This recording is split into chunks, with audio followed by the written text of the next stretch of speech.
Som najdesivejšia slovanská legenda. Ahojte, som Kikimora. Ak ma ešte nepoznáte, dovoľte sa mi predstaviť. Prichádzam do vašich domovov cez kľúčové dierky, aby som vám priniesla zlé sny a ťažila vaše duše. Žijem za pecou či pod podlahou, kde sa skrývam a pozorujem, kedy zaspíte. Z tmy vydávam podivné zvuky, ktoré znejú ako šepot démonov.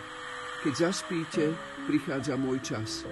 Sadnem si na vašu hruď, takže sa vám bude ťažko dýchať a ako náhle zbadáte môj pohľad, zostanete paralizovaní. Živím sa vašim strachom a svoje obete privádzam do šialenstva. Ale nie som len hrozbou, sledujem aj poriadok vo vašich domovoch. Ak nájdem neporiadok, zúrivo porozbíjam nábytok a budím vás v noci svojim šialeným krikom.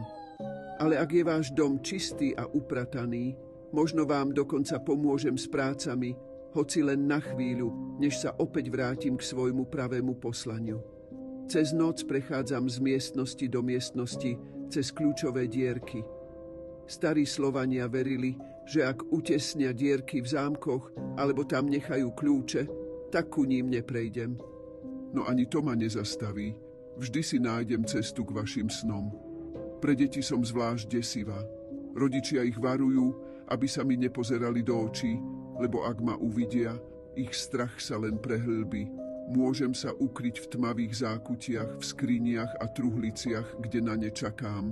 Pre slovanské národnosti som bola najväčšia nočná mora. Som Kikimora,